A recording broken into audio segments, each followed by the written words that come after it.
Bom dia, boa tarde, boa noite, bem-vindo ao canal Ideias Soltas ao Vento. Meu nome é José Benito, professor de História. Criei esse lugar como um espaço de debate de algumas ideias, proposições, análises, provocações que eu faço sobre a realidade do Brasil e do mundo. Como um espaço de debate mais importante para mim é que ao final do vídeo, se você tiver alguma consideração, alguma crítica, deixe nos comentários, eu respondo a todos.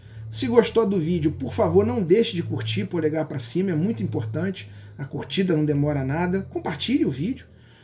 E se gostar do canal, a gente faz análises semanais aqui sobre a realidade do Brasil e do mundo. Por exemplo, semana passada a gente discutiu, tem um vídeo sobre os números do governo, que deixam claro quais são as prioridades desse governo. Se você gostar do canal, apertar em inscrever-se, ativar o sininho, também é muito importante. Não deixa de fazer isso não. Bom, eu estou gravando esse vídeo dia 22 de julho, quarta-feira, um dia depois da votação da constitucionalização do Fundeb, que é o Fundo de Desenvolvimento da Educação Básica, que é uma verba descentralizada pelo governo federal, o grande ente arrecadador, né? A gente sabe que tributariamente o país é muito desigual, o governo federal arrecada muito, então é uma verba carimbada que vem para os entes federativos, estados e municípios investirem em coisas básicas da educação básica. Essa votação foi ontem, foi um grande sucesso, em primeiro turno pela Câmara, aprovado, vai ser votado em segundo turno e segue para o Senado. E eu queria discutir menos o Fundeb, porque eu acho que todo mundo que tem um mínimo de senso de país, de senso coletivo, que é o melhor para o nosso futuro, apoia que haja verbas que garantam o funcionamento da melhor maneira possível de algo tão estratégico como a educação básica. Então o que a gente vai fazer aqui não é a discussão do Fundeb, porque essa, para mim, é uma questão tranquila, segura, apesar da gente saber, a gente também vai dizer isso aqui, de um discurso ultraliberal que assustadoramente ganha força entre a sociedade brasileira, que é contra esse tipo de coisa, que é contra qualquer ação que garanta um mínimo de direitos para a população. É uma coisa, um discurso destrutivo, de um liberalismo destrutivo, liberalismo econômico destrutivo que não tem lógica. Então, mais do que discutir o Fundeb, a gente vai discutir aqui o processo de votação do Fundeb e como ele foi encarado pela direita e pela esquerda. O que está por trás desse processo de votação? O que ele nos revela dessa política partidária brasileira, dos problemas que a gente enfrenta? Para tentar um pouco, eu acho que diminuir o barulho dos fogos pela vitória. Tanto direita quanto esquerda estão soltando fogos pela vitória e a gente vai ver aqui que a aprovação do Fundeb é algo natural no modelo político que a gente vive, e infelizmente isso não é bom. Nota, não é bom, não a aprovação do Fundeb, o modelo que a gente vive. Por que eu digo isso? Tem uns 3, 4 dias, eu estava dizendo, quando esse discurso ultraliberal, que dizia Fundeb não, ganhava força, e alguns deputados, alguns setores do governo, ainda que timidamente se colocavam contra o Fundeb, eu dizia que ia aprovar fácil. No Facebook, no Twitter, alguns amigos falaram que eu era muito otimista, e se provou. Por que foi aprovado tão fácil? Porque os deputados foram tomados de um senso cívico? Eu acho que há setores da política, principalmente aqueles que eu acredito, à esquerda, que têm um senso ideológico, uma visão de país, que esses sim votaram no Fundeb por aquilo que o Fundeb representa. Mas a maioria votou por uma questão de sobrevivência. Votou porque o sistema político brasileiro os leva a votar favoravelmente ações populares como essa. Não são muitas, mas essa. Por que eu digo isso? O sistema representativo que a gente vive, o sistema eleitoral representativo que a gente vive, reduzido na discussão ideológica, porque a gente quase não discute projetos de poder, quase a gente não discute programas de partido, ele é reduzido e muitas das vezes individualizado na relação candidato-eleitor, ele permite, infelizmente, que o processo eleitoral se dê mais por relações de compadrio, entre aspas, no sentido que o Sérgio Buarque dava, mais por relações de proximidade, de toma lá da cá, do que por projetos políticos, ideológicos claros, projetos partidários claros, como acontece em outras democracias com mais tempo, mais consolidadas. A gente tem partidos aqui, principalmente os mais progressistas, mais à esquerda, com projetos, com programas de governo um pouco mais claros. Às vezes também eles esquecem os programas de governo, mas são mais claros. Mas os partidos à direita são muito pouco ligados a essa questão programática e fazem a campanha do toma lá da cá, da beijinho em criança, da proximidade com o eleitor, que é uma campanha de nível municipal, principalmente, feita dentro do município. Então a gente elege há muito tempo e muitos analistas políticos dizem isso, vereadores federais.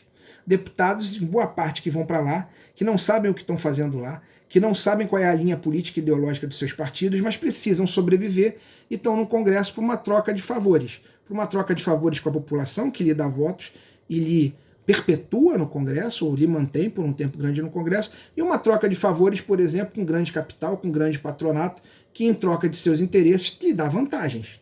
A gente sabe disso. É tomar lá da cá para os dois lados. Por que essa galera, que tem pouca preocupação com o povo, votou a favor do Fundeb? Porque aqueles que de fato têm, tanto a direita quanto a esquerda, principalmente a esquerda, um compromisso com o discurso ideológico de defesa da educação para todos, esses iam votar. Mas por que essa galera que está lá, o vereador, o beijinho na criança para ganhar voto, votou a favor? Porque o Fundeb hoje, num processo de falta de planejamento completo administrativo que esse país é, infelizmente, o Fundeb, ele é a grande toalha para enxugar gelo da falta de planejamento dos municípios e dos estados para lidar com a educação, principalmente dos municípios.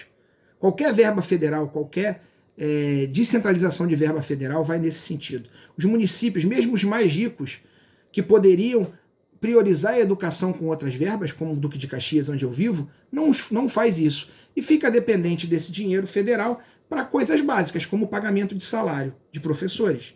Porque nunca se planejou? Porque vem esse dinheiro de cima, eu vou usar o meu aqui para outras coisas que eu considero importantes, dentro de uma lógica que eles não consideram a educação do povo importante. Nunca consideraram. Mas a educação do povo tem um peso. Vocês imaginam se nos municípios onde esses deputados federais, vereadores federais são eleitos, começa a fechar creches, começa a fechar escola, começa a faltar professor, começa a faltar merenda, começa a faltar o mínimo de meio, ou seja, que a situação caótica da educação básica piore. Esses caras vão perder voto. Se eles perdem voto, a relação de toma lá da cá com a população se perde um pouco. Então eles votaram no Fundeb para garantir esse apoio popular para se perpetuar no poder. Isso é ruim? Não, se você pensar no fim, o Fundeb foi aprovado. Mas é ruim porque essa prática é ruim. Porque esses caras estão lá não por uma questão ideológica. O toma lá da cá de baixo garante o toma lá da cá de cima. Então, questões maiores que também envolvam a população, mas para as quais é construído um discurso ideológico que as legitime, por exemplo, é preciso cortar direitos trabalhistas porque eles encarecem o trabalho e tem muito desemprego. Esses caras vão lá e votam. Por quê? São convencidos por esse discurso? Não, porque recebem vantagens dos grandes empregadores. Ou alguém tem a inocência de que todo mundo, todos os 503 deputados, ou a ampla maioria, vota por uma questão ideológica. Esses caras votam na lógica do toma lá da cá. Com o povo eu faço toma lá da cá mais básico, garanto escola minimamente, não discuto, não melhoro, mas garanto minimamente, o Fundeb vai fazer isso, ele é necessário, a gente precisa garantir pelo menos o mínimo, para em questões maiores como a reforma da Previdência e a reforma trabalhista, que afeta o povo também e ferra o futuro do povo também, eles possam negociar por cima. Então o que a gente precisa aqui, e que a gente não conseguiu até hoje, é uma mudança do sistema. É a maneira como o povo, como todos nós, encaramos a lógica da representatividade. Inclusive discutir se ela continua funcionando, se ela funciona, que é uma discussão que está no mundo. Porque o que a gente teve ontem, principalmente por essa parcela grande dos deputados fisiológicos, dessa galera do toma lá da cá, o que a gente teve ontem foi uma tentativa de garantia dos seus currais eleitorais, com uma coisa importante como o Fundeb. Assustador nesse processo, por incrível que pareça, não foram os 400 e tantos votos a favor, foram os 7 contra. Porque há um discurso, como eu disse no começo, liberal, extremamente conservador, contrário a qualquer apoio do governo à população, extremamente alinhado ao grande capital, que diz que ele é que é o coitado, né, que é o grande capital, por exemplo, o banco precisa de 1 trilhão e 200 bilhões, porque senão a economia para, enquanto milhões de brasileiros não conseguem receber os R$600. Há um discurso ideológico tão forte que deputados que são, sim, fisiológicos na essência, se suicidam fisiologicamente convencidos por esse discurso ultraliberal ideológico que ganha força. E ganha força, o perigoso não é por causa dos 7, é porque ganha força com parcelas interessantes da população, que acham, sim, que a reforma da Previdência foi boa, que acham, sim, que a reforma da Trabalhista foi boa e dos desdobramentos que delas vão acontecer. Então a gente precisa discutir esse modelo. E para terminar, Eu sou uma pessoa de esquerda, voto na esquerda, mas lamento, faço aqui um lamento, da maneira como a esquerda discutiu esse processo. Eu não estou falando novidade para nenhum partido de esquerda. O que eu estou falando aqui, essas pessoas sabem. Se elas sabem disso, elas sabiam que essa proposta ia ser votada e ia passar fácil, como vai passar fácil em todas. Por que insuflar esse risco, essa possibilidade de derrota como fizeram? Por que insuflar tanto isso? Para tentar fazer a festa e soltar fogos, marcar gol. Eu acho que o processo de amadurecimento político desse país passa também pela esquerda não cair na sedução dessa demagogia.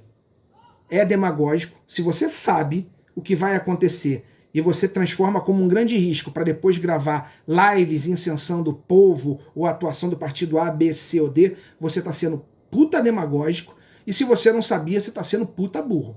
Então, me desculpa, fica a crítica aqui, principalmente aos companheiros da esquerda. Achei de uma demagogia atroz o que foi feito ontem. Todo mundo sabia como é que essa valsa tocava, e todo mundo fingiu que era rock and roll. Não dá. A gente precisa rediscutir o processo representativo nesse país. Parar de brincar, porque ele permite que, mesmo a votação de uma coisa boa, seja mecanismo de manutenção de uma galera que vai ferrar a gente. E a esquerda precisa tomar a ponta desse debate, ser madura, não tentar marcar um golzinho, talvez pensando num resultado eleitoral imediato. Não politizar esse debate, repito, é ser demagógico. Não entender o que está por trás, que eu não acredito, seria ser burro. Então eu espero que a gente reflita, porque tem muita coisa para discutir em cima disso.